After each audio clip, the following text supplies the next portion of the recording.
Downtown Denby.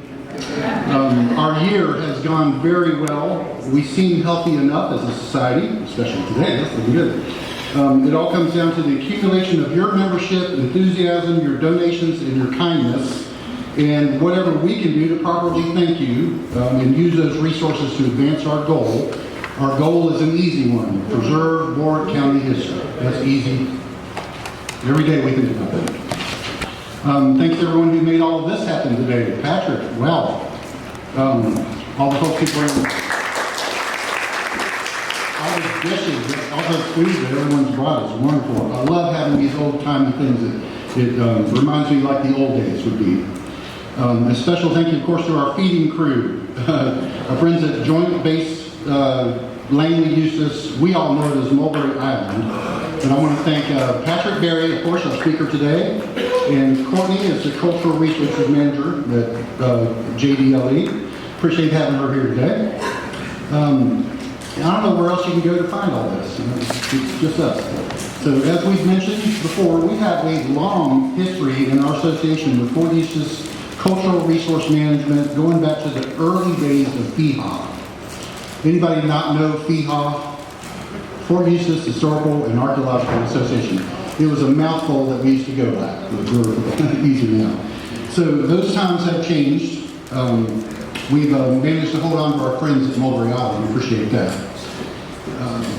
We all benefit from our association with them, and just the fact that they're feeding us today, that's remarkably kind, and we kind of hold you a little bit dearer because of it. Think of that. Many of you may not remember when FEHA had an office in the Matthew Jones house. That's an old house on Fort Eustis, for those that don't know. Mr. Curry was an antagonist in persuading the Army to do the right thing and preserving it, and they finally did.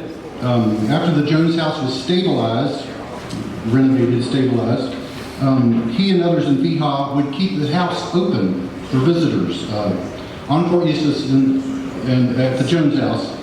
I think they were the happiest, when they could find a truly interested ear, and then they'd fill it up.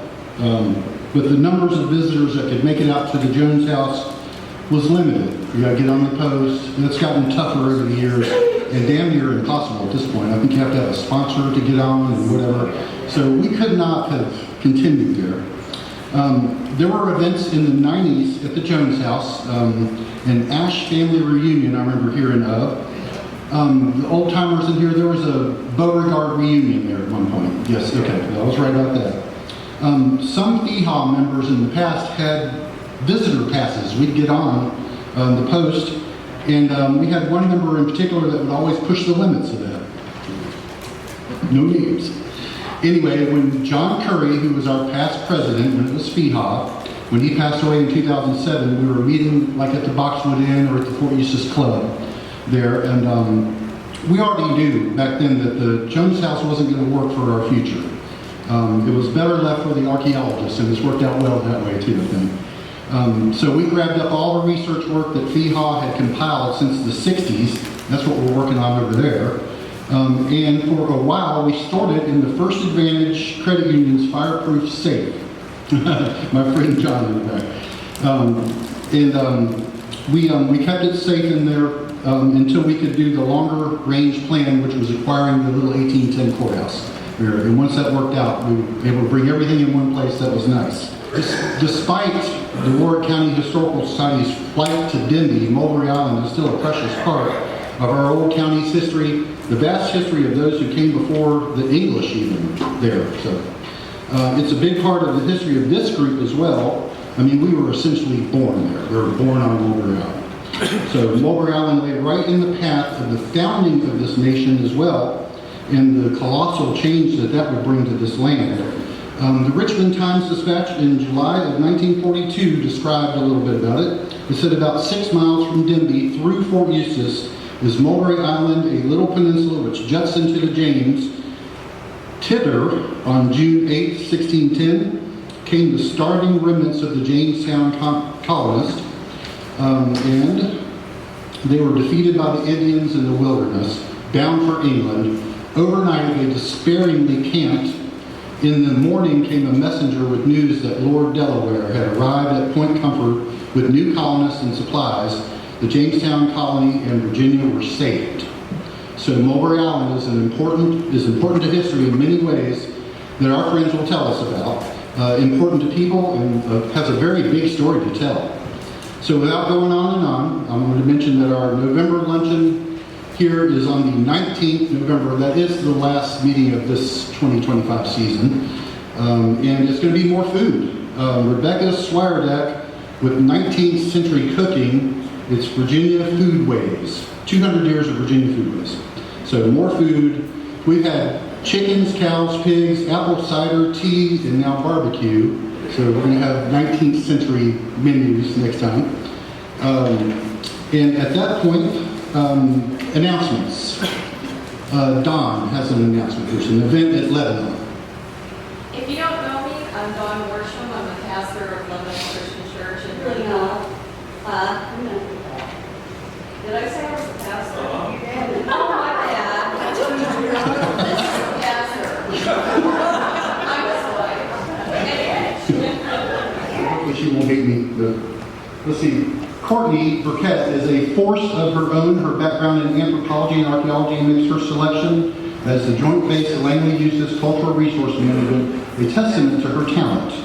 Prior to this, she was a field archaeologist on Fort Eustis for like 9 years. Her experience takes her back at least 15. She earned a Bachelor of Arts in Anthropology from Grinnell College in Iowa in the 90s and received her Master of Arts at William & Mary College in the early 2000s. Courtney can also throw the heck out of an abble, and she plays a mean harp. So we're happy that she's here at least today. She is not allowed to talk. That's weird. Government shutdown. Anyway, our speaker today is Patrick Berry, apparently not affected by a government shutdown. He hails from Belhaven, Virginia, on the Eastern Shore, and he has crossed the dangerous waters via J. Clyde Morris's old bridge tunnel to speak with us today. He's a charming fellow. He attended Princess Anne High School in Virginia Beach, went on to star at ODU in his archaeological studies.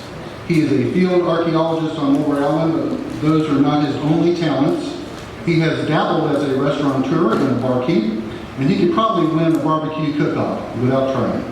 So without further adulation or ado, we give you the multi-talented and fascinating friend of the WCHS from Joint Base Langley Eustis, Mr. Patrick Berry.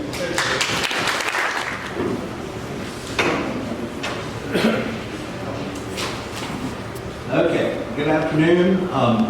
Before I actually start the presentation, I'm going to do the updates about what's going on the cultural resource world on Mulberry Island.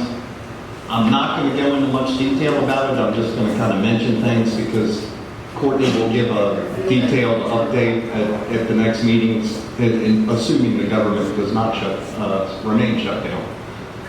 But first and probably foremost on the updates is we have been for the last 12 years trying to get repairs done on the Matthew Jones house. The roof is leaking and on the verge of collapsing. A lot of the brickwork is failing. And after 12 years of hard-fought battles, we finally got the funding, and I'm pleased to say that repairs are supposed to start sometime this fiscal year, which means from October to next October. So hopefully they will be executing those repairs, and the roof will be fixed, the walls will be fixed, a lot of other little minor details that I won't go into, but hopefully with a little luck, maybe this time next year, we can do a grand reopening ceremony at Fort Eustis in October. We can move back in. Yeah, exactly. Or you can at least spend the night. But That'd be scary. okay, we also, during the previous year and a half, discovered a new site on Fort Eustis, way out in a distant peninsula in an area called Training Area 28, where troops train, but this specific area is so far out into the marsh, nobody trains here. So we decided, since it hadn't been surveyed and we had a little bit of downtime between projects, that we begin a survey, very large survey. After about a year and a half, we completed the survey and identified a new site, a multi-component site, dating all the way back to the Middle Woodland period, and it runs all the way through the early 20th century. So we're kind of excited about that. Again, Courtney can go into detail about that at the next meeting when the government resumes operation. Finally, as everybody knows, Courtney used to work with me and be my partner, and Dr. McDade was the cultural resource manager here. Over a year and a few months ago, Courtney became the cultural resource manager, and I've been left to do pretty much the job of two people. Finally, starting next Monday, we're going to welcome a new and younger new blood to the cultural resource program at JBLE. She's an intern.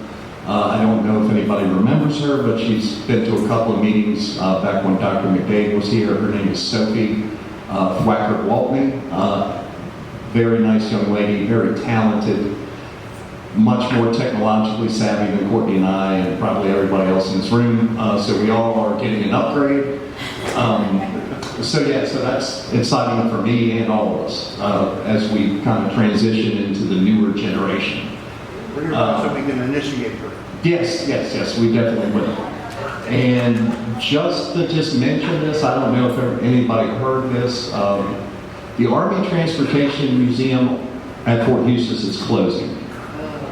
Okay, so it is currently open from 9 to 4:30, and it hasn't been determined how long it's going to be open, remain open, but it's going to close soon.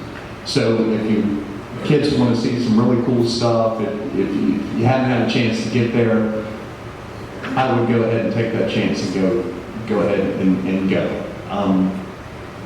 And speaking of that, the benefit of somebody leaving is when they have cool stuff and they know it shouldn't go in the trash or be disposed of or change hands, never to be seen again.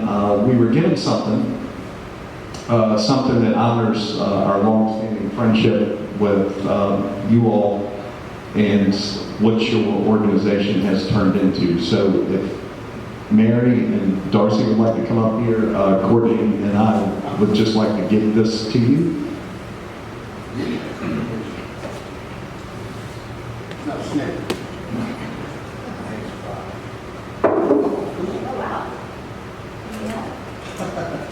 This is the original gavel from the Fort Eustis Archaeological Society that has been in the Transportation Museum and not seen by us ever. I told you we were there.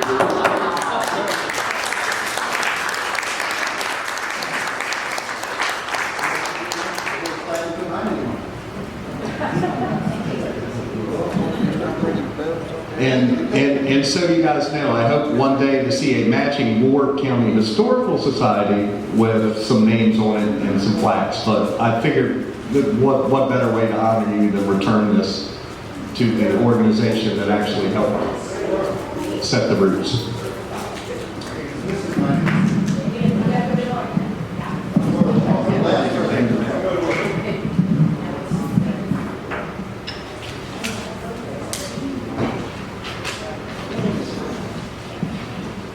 Well behind the podium, so I'm going to sort of walk around the audience like Richard Simmons used to do.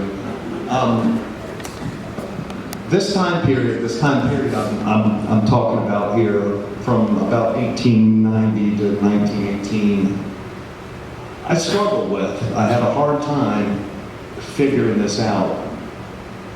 And it sort of kind of teetered in my mind. Where do we draw the line between memory in the past and what we call history? I think the reason why nobody bothers to look at this, or this specific time period, is that, there's still people alive that remember this. There's still people alive that remember stories told by their fathers from this period. And everyday life and the recording of everyday life sort of goes, just falls by the wayside. So I thought it'd be really interesting to do this. Slap hand. Okay, so pretty much that's what I was saying. And the difference between fact and fiction is somewhat blurry for historians at this time. In fact, I'm going to explain this newspaper article from the time, but there were even whispers of creatures roaming over Mulberry Island, and it was in the newspaper. So this particular article was written in the Daily Press, and it addressed the problem that when the Army acquired Fort Eustis, and everybody had to move out, well, they didn't really account for the fact that most of these people were chicken farmers. And there was an overabundance of chickens, and of course these people couldn't just pack up and bring 1,000 chickens.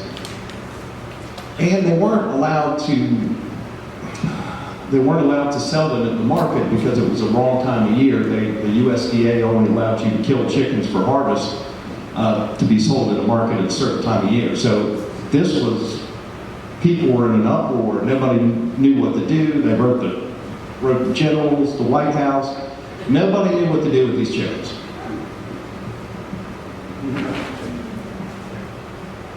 Come on. Okay.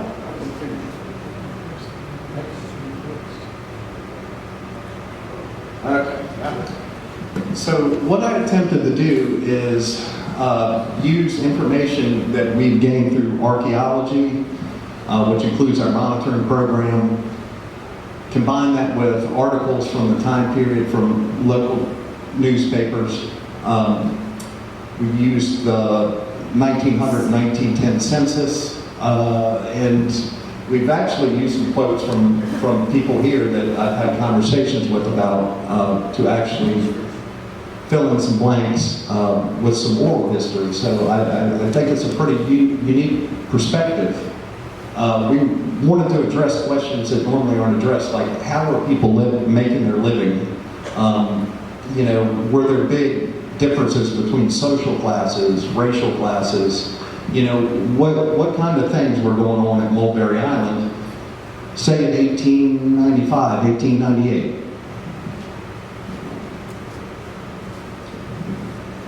Okay, so the background, I originally made this as a poster, but the background of this is the Army's original acquisition map of the installation. Okay, so all the land deeds with the names are written, and then we have our archaeological sites,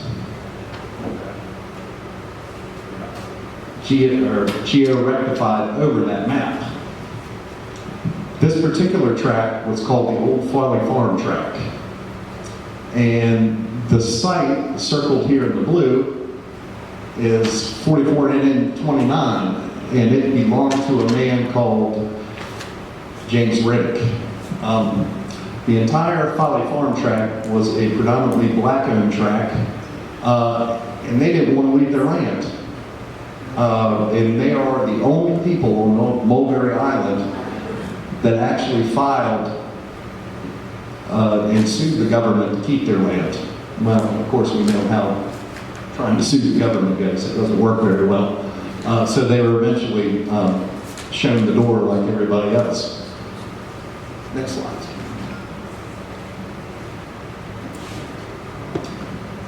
So, with a long history of working on the water, after the war, African Americans fled to the profession of being watermen because first of all, it was one of the highest rates of pay they could obtain, and it also gave them a certain amount of freedom. And a lot of countries and people that came over from West Africa already worked the water over there, so it was just sort of a natural fit for these people to come in and be watermen. So James Riddick, so he was probably one of the most successful oystermen on Mulberry Island. And how can I tell this? Well, I can tell this because he's still in operation in 1918. Next slide. So we found a single gauge light rail. That's me. That's looks like a train track, but obviously, unless we're running a mini kids train, it's not really a train. So after consulting with Mr. Fred Bolt back there and Michael Moore, who everybody knows through the Newport News City historian at the time, now he's a big wig. They believe that they use rail cars to move oysters up from the river into trucks to be basically shot off to markets and then to the Lee Hall Depot to get on trains and be shipped as far away as New York. So this is how I know he had to be a successful, very successful oysterman. Okay, so around 1880, our oyster market just basically begins to collapse. The decline of oysters, not only in the James and in the Chesapeake, due to over-harvesting, poor harvesting techniques. Basically, they just come in and dredge it all up, and there wouldn't be anything left to regrow.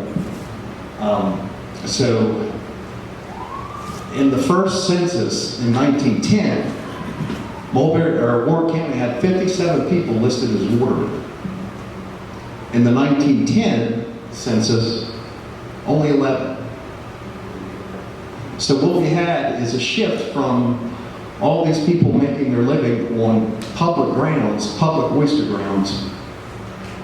Well, there were no public oyster grounds anymore because they were destroyed and basically everything was privatized. So you either lease your own land from the state, which is what they still do now, and you have the ability to keep that lease. So obviously, to still be in business in 1918, Mr. Riddick had a lease. So, but with the collapse of the oyster market, and I don't want to go too far into it, but basically it set off what's called the Great Oyster Wars of the Chesapeake. So you had out-of-work watermen that still were trying to make a living. And then all of a sudden they were deemed what they called oyster pirates. So you went from making a living to be a pirate. But they're still making a living, and it sounded nicer. Until the state of Virginia starts sending down oyster boats or revenue cutters, as they were called, to start enforcing this. And Mulberry Island was the center of activity along the James. All the time. This article here, 16 arrested by Captain Hudgens, was in the papers all the time. So it was pretty nasty business because all of a sudden you take a man's ability to earn a living for his family. Some people aren't going to take that very kindly. And it even caused some divisions where normally they weren't divisions. You see this article here that there was a dispute between two African-American oystermen, and one of them over oysters, and one of them was shot, and he was shot on Christmas Day. So, you know, things had to be tight if people were getting shot on Christmas Day. Next slide. Okay, this is moving towards the middle of the island, and that's the Warwick Riverside. This is an old tract of land called the Cooks. And the Cooks was basically a black-owned, hard-working, manual labor type of district of Mulberry Island. This site here, 44 and 353, is on what we would call a very small, not so great place to live, but that's how the archaeological sites unfold. That normally during this time that people had a really small piece of land in an undesirable place, a lot of times it was African American. So this particular farm, going back through the census using the acquisition property deeds, we know that this site belonged to a man called William Banks, who was the son of Butler Banks. Next slide, sir. Okay, so not only do you have farmers that work their own land. You have some people like Willis Boynton that live there that actually just have a half-acre lot, but they spend their time farming other people's lands. We also even have about 4, and this was the only person that I could find, but his name was Thomas Hopkins, and they actually worked in the brickyard, the Davis-Kempton brickyard. So this was just a very small little tract of land that was just hard manual labor, and that's how they made their living. But the interesting thing is, hold on, before you do, another bonus of the Transportation Museum shutting down. This is an actual photo of the Davis-Kempton brickyards, and you can still see the ovens are standing and still in place, which we still have the ovens, but pretty much all that has decayed. So, next slide, please. Okay, this is like one of the coolest things. I know it seems small, but I found it. So, and Courtney helped me, and we all found this. So, the residents of the Cooks appear to value, maybe even glorify hard work. At the time, at the turn of the century, they also had a worldwide movement, which of course you know has been set off by Marx. And basically it was the communist ideal of glorifying manual labor. And this type of neighborhood was exactly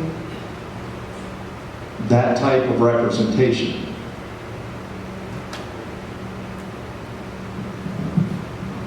So you can even see by the you can see by the advertisements for this particular set of overalls called Blue Buckle overalls, which, by the way, became the largest manufacturer of workwear in the world. And they were located in Lynchburg. Largest in the world. Kind of shocked me when I found that. But so this is an actual button we recovered from the site of Mr. Banks, and it was Blue Buckle overall. And so then we started going back and looking at and never had any idea what this meant until we found it. So one of the more enjoyable things I think we've found, even though it seems kind of small. Next slide, please.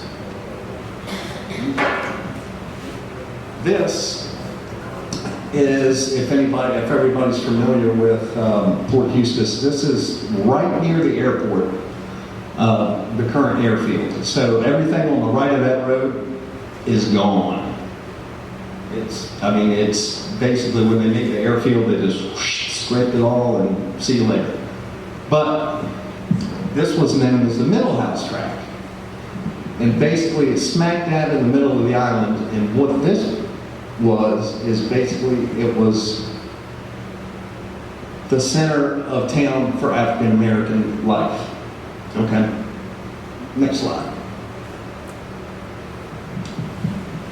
I don't know if you saw by the property deeds, but so first they had representing one property, the Independent Order of Odd Fellows. Growing up, you always heard of Masons, and you see what the hell's that movie where they steal the Constitution or whatever? National Session. So that's the kind of thing you think about, but honestly, at this time, which was the golden age of fraternities, so from about 1870 through 1910, 1915, 40% of the world's male population belonged to some sort of fraternity. Of the world's population. My girlfriend is from Chile. Her father is in a very old Mason-like fraternity. And it's in Chile? In Chile, there they are. So basically what fraternal organizations did at the time for African Americans, because this is one of the few at the time they were allowed to join, because this particular group they didn't exclude anybody, race, religion, sex, didn't matter. Women could join it, didn't matter. So, and what fraternities would do at that time is you would pay your dues, and if something would happen, say something happens to your family, it was sort of like the precursor to an insurance company. Somebody would look out for your kids. Somebody, if you have an elderly mom and she can't do something, somebody would take them in. There'd be money set aside to help with that. Those are the kind of things that would happen. The photo on the right is actually a picture of the Hebron chapter in Virginia. I have tried and tried and tried and tried, but I cannot find a photo of the Mulberry Island chapter. But I haven't given up. So I'd really like to see that. Next slide, please. This is another African American fraternity called the Grand Fountain of the United True Reformers. We also had this here, right next to, and they were all right in the same center of town. Why is this important? Well, first of all, Mr. Washington Brown began this here out of Richmond. And what's really amazing is this man, as we got into the early 19th or the 20th century, fraternities started to lose their way.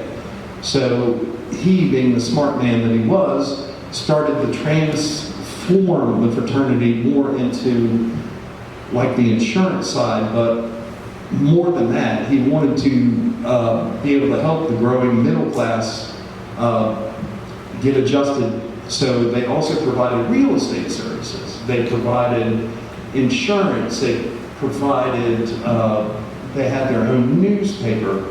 But the most important thing they did is they opened their own bank and chose who they could lend to. This is the first African American bank charter to be written in the U.S. Right here. Next slide. Now, I don't know if you guys are more familiar with this area than I am, because, I'm from way up north. This is the Colossian Baptist Church, which began on Mulberry Island on the old Folly Farm tract in a barn. That barn was struck by lightning and burnt.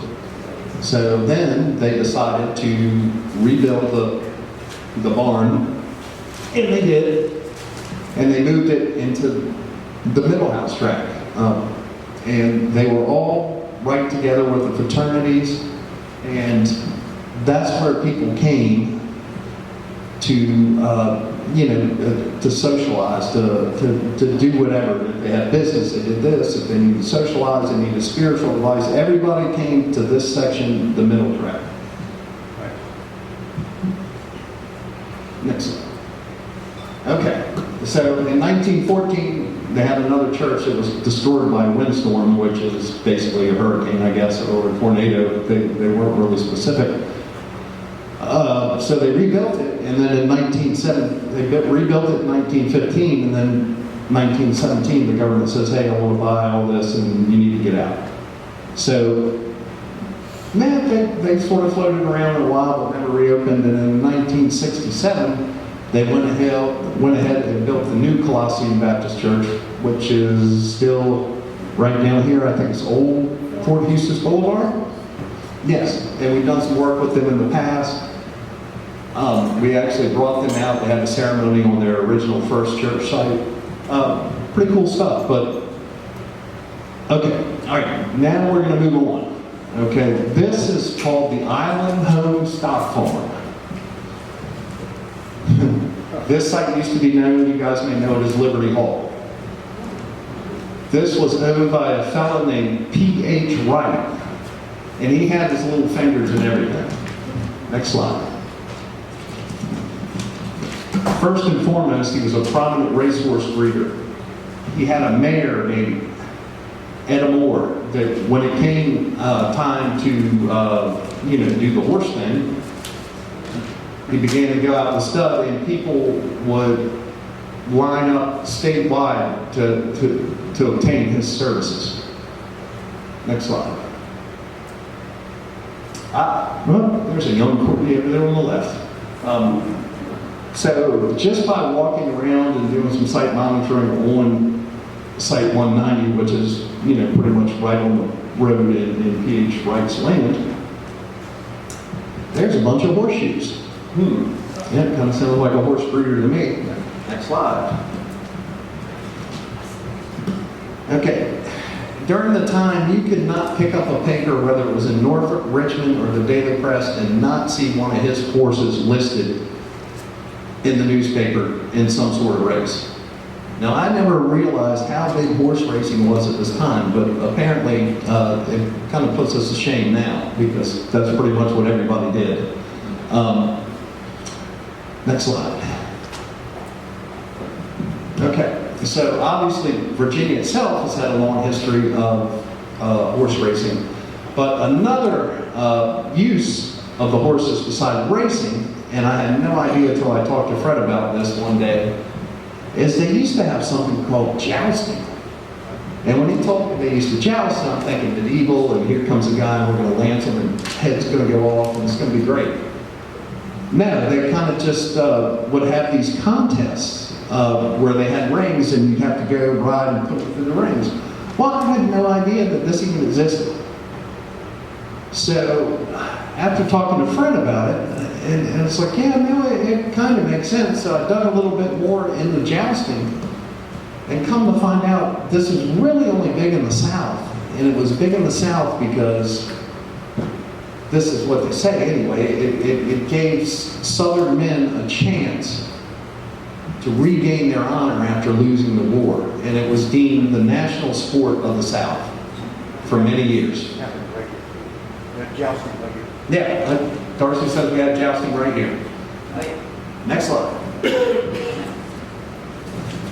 A lesser known fact about P.H. Wright, because when people think of Mulberry Island and the store, they always think of the minor farm, the minor store. Well, P.H. Wright actually owned a grocery store here on Mulberry Island. How do I know that? Because his store was robbed, and they put, this is the title of the article. So basically he was, somebody broke in the store, robbed him, and then a little further in Warwick County, they called him and he only had like 15 cents left out of like $3.50, and Small pigeon. yeah, exactly. So, but it was just really interesting because there was no real record that we could find that P.H. Wright even operated a store. So, next slide, please. P.H. Wright was known as, this is the article basically quoting, say he was one of the most highly respected citizens of Warwick County, period. He was loved and respected by his neighbors on Mulberry Island and the county as a whole. He passed away on March 7th in 1913 from what we would call a stroke. And, pretty much all Warwick County came to the funeral. This is a bend in the river. This is a bend in the river. This is the Warwick River. And this is a tract of land owned by J.W. Davis. J.W. Davis bought the tract in 1898 in hopes of taking advantage of the expanding economic market around.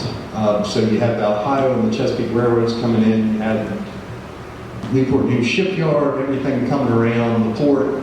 So he's like, well, I'm going to go there, make some bricks, and take advantage of this expanding market. So that's what he did. So, and it was still in operation in 1918 when the Army purchased the installation. Next slide. Unfortunately, the partnership didn't last too long. The next year, Mr. Kempton was shot by one of his workers for apparently riding him too hard. Thus, the article shot at his employer. Now, Mr. Kempton lived. Next slide. The article mentioned the shooter's name as a black man named Johnson. If everybody, I don't know if everybody met Sharday, but she was one of our interns, and we basically wanted to find out what happened to the man named Johnson. Well, after a whole lot of research, we found another article that names the shooter 4 months later. It's not just Johnson, but his name was actually Tom Henry Jackson. So we could not find him in any of the census material or any of the records from the Richmond prison or anything like that. And the problem is that's such a common name, both of them, that it's really difficult to trace.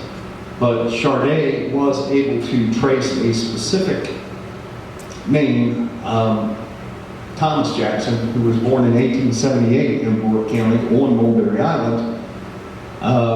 But that's as close as we could get to having a final name and trying to figure out what happened to the shooter. Next. Okay, more pictures of the brickyard that have just been revealed from the Transportation Museum. So, Mr. Kempton, after another 40 years, decided, I'm going to get the hell out of here before somebody else shoots me. So he sold his part of the business back to Mr. Davis. Mr. Davis, and then he went home to New York. Well, Mr. Davis, in turn, brought in a Mr. Peter J. Adderholt to be the foreman, basically running the brickyard, and he brought his son, who was a qualified brick burner, his brother, and they continued in operation. If you remember the map I showed you really close, there was a small site on each side of the brickyard. 144 NN 200 is a very low-lying small site that's sort of swampy, and we found some brick piers and some very modest stuff. We believe that site actually to have been housing for some of the workers. On the other side of the brickyard, there is a small, very well-built brick pier structure on its own pretty much private peninsula or private island, and it sticks out far enough to where you can actually get a very good view of the brickyard. We believe that at first Mr. Kempton and then Mr. Adderholt resided there.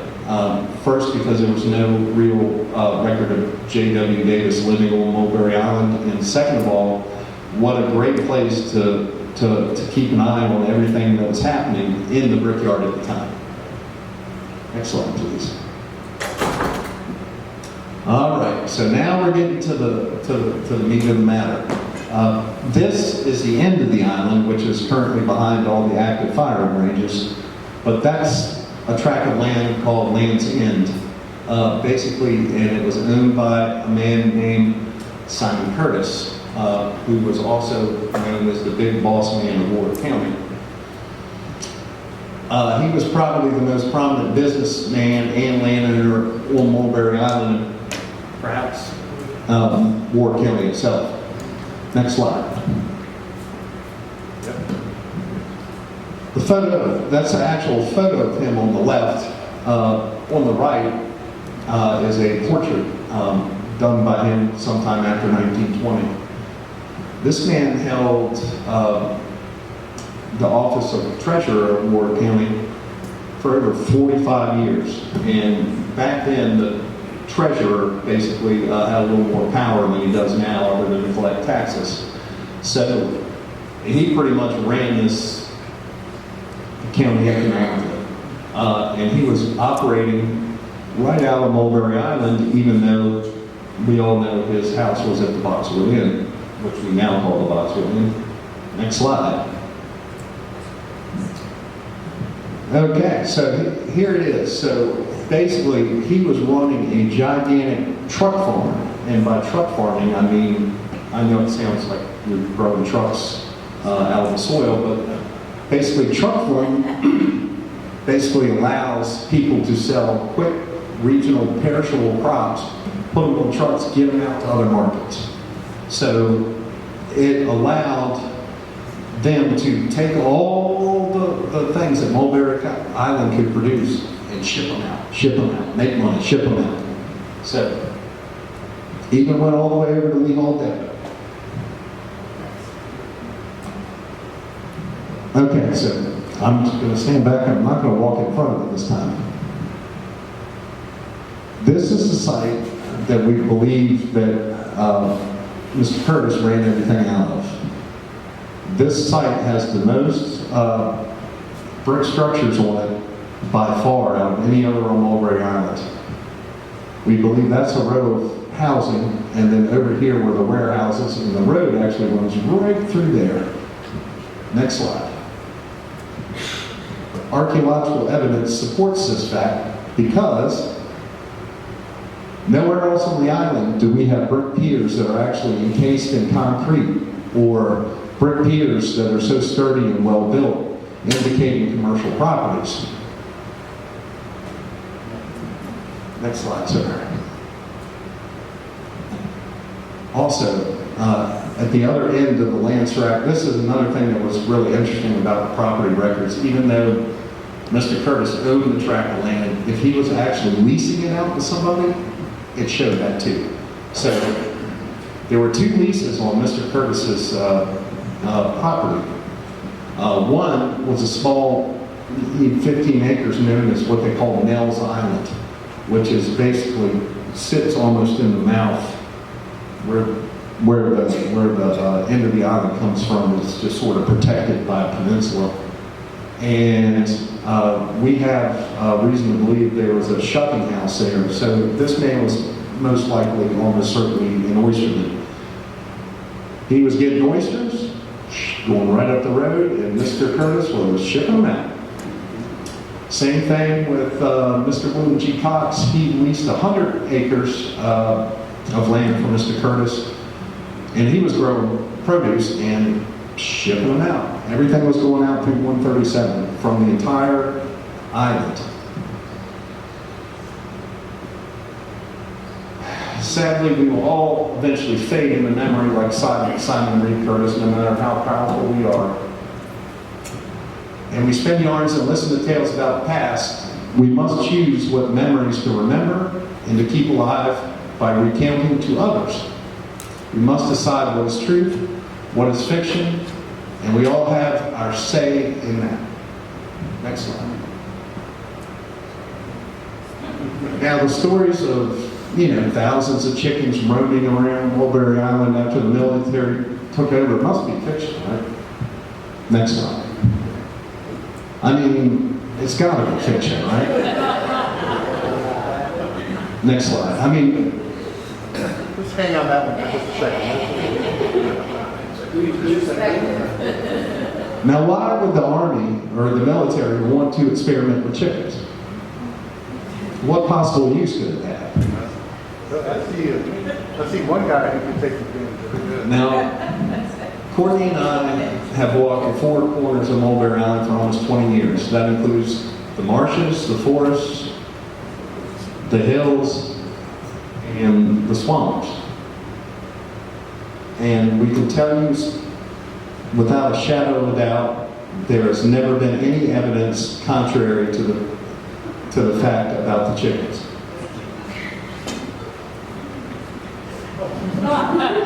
Thank you very much, you guys. I really appreciate it.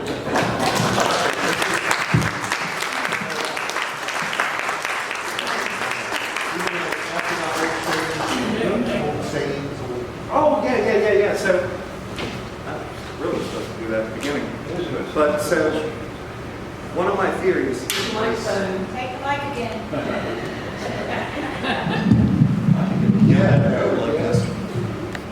So one of my theories is a lot of times language sort of shows us the transition between what we would call memory and then what we would call history.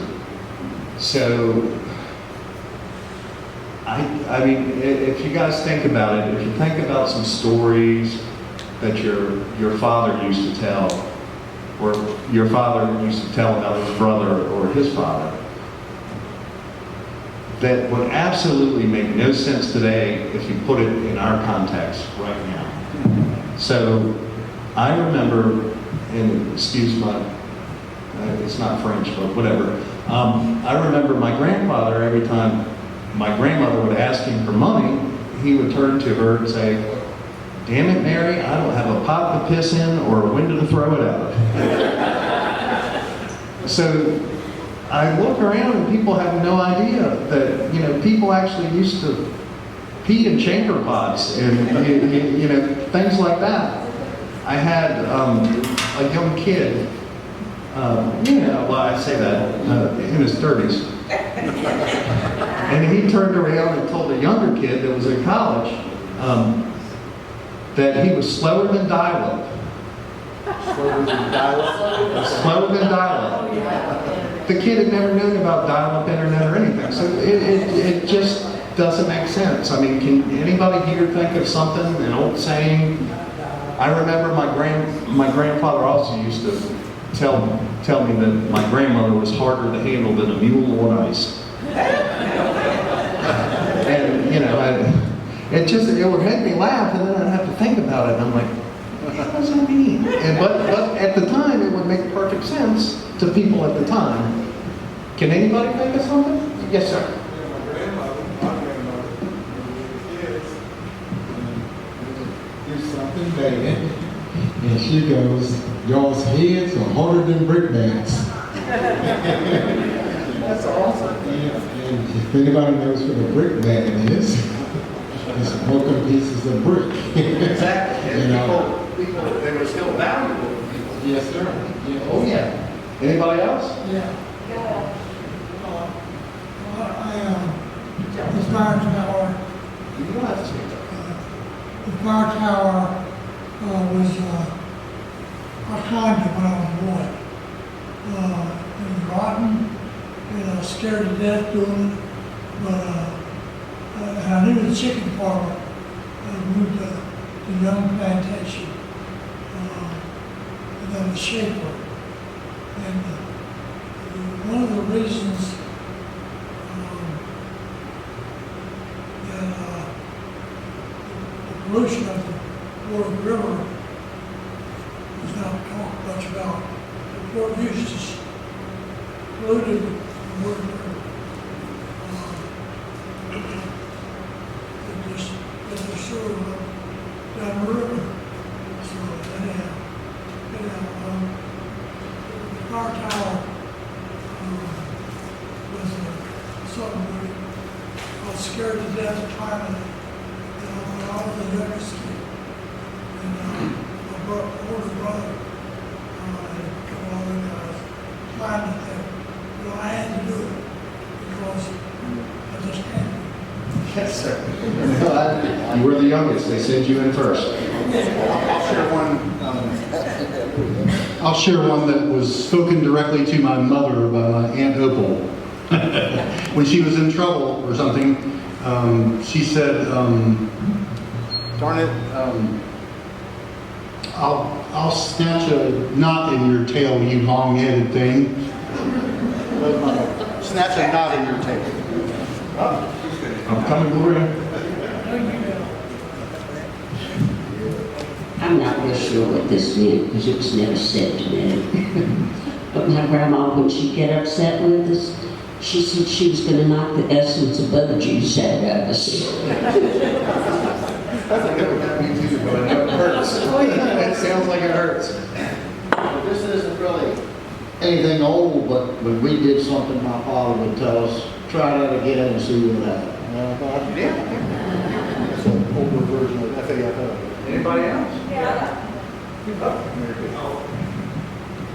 So my grandparents grew up in Pennsylvania and Franklin counties, and grandmother on my mother's side, for whom I'm named, rural tobacco farm, no indoor plumbing, hated that.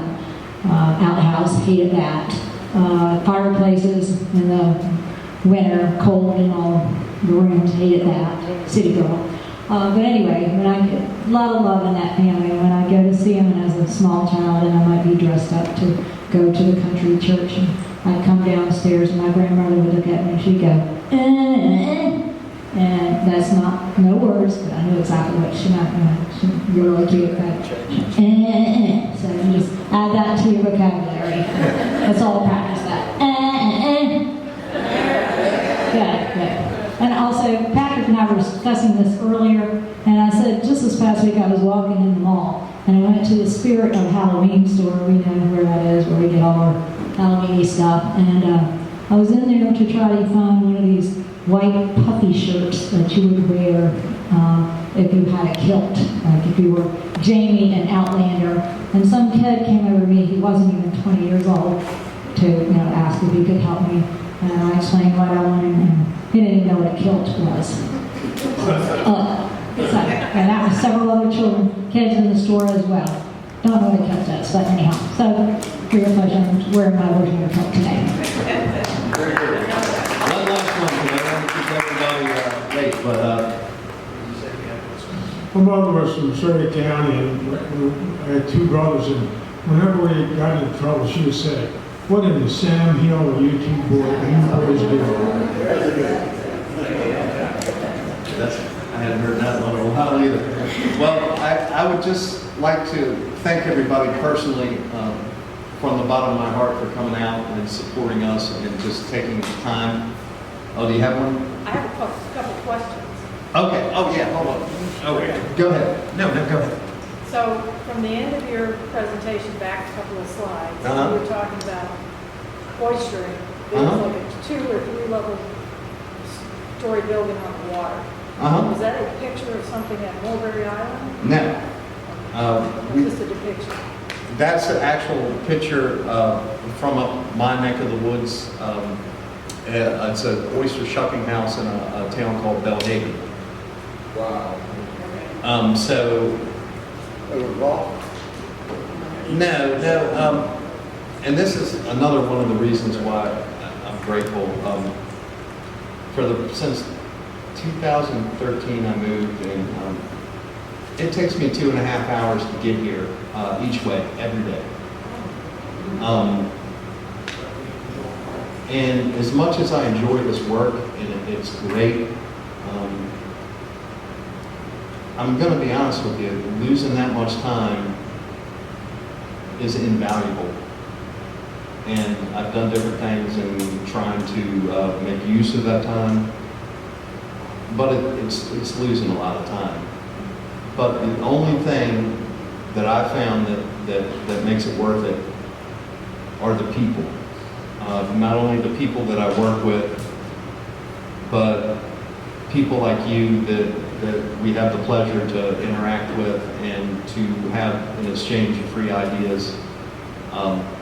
It's just great. So that's why a lot of times if there are no pictures of Mulberry Island, I'll put some historic pictures of stuff up around where I live now, just because we sort of live the same way up there that y'all did on Mulberry Island. And there's, for some reason, there's a lot more historical photos and things from the time period that I was addressing that was here.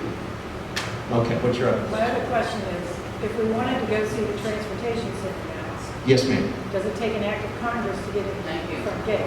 No, all you have to do is go over to the visitor center, which is right on the right-hand side before you get to the gate. Say that you're going to visit the transportation center and you want a day pass, and they'll fill out all the applicants and they'll give you a day pass and then they'll let you through. So, Right inside the gate almost, isn't it? yeah, it's basically the last turn off before you get to the gate. Yeah. It's the only building on the right-hand side. Really, it's the only building Driver's on both license, sides. registration, proof of insurance. Yep, and that's all you need. All I can tell you, the only thing I can say is that if you're not an American citizen, don't bother. But as long as you're a citizen of this country, because believe it or not, about 30 times a day we get truck drivers driving tractor trailers that aren't citizens of this country, and they turn them around and they send them out. I don't know what they do. I'm just telling you. So I don't have, that's all I can say. And it might go a little slow at the current moment since the government shut down, so they're operating on reduced staff, but those people are there, they are working. It just may take a little longer, but as soon as the government reopens, you shouldn't have any problem. I wouldn't imagine it would take longer than 10 or 15 minutes to get your pass. We should get to the museum before it closes. Like a field trip. Yes, sir. Somebody? Anybody? Questions over there? Oh, sorry. Yes, ma'am. I just wanted to Line say something up? that you just mentioned that sometimes it's difficult and it's hard on you, but I want you to know your research is profound, and I want you to know that the Riddick family, which you just talked about, their ancestors are still living, and they live in the colony. Oh, It's awesome. called the Colossians Baptist Church. It still exists, so the Riddick family is there. In fact, one of our teachings, as they grew up, to keep the money, we have a report, they moved on, is that, like my grandfather says, I know you like that little boy across the street, but you gotta understand that your daddy is a drunk and mama's crazy. Now, what you think you're gonna do if you marry him and they again? And I remember being taught that when it comes through, but the Riddick family does still exist here in the colony.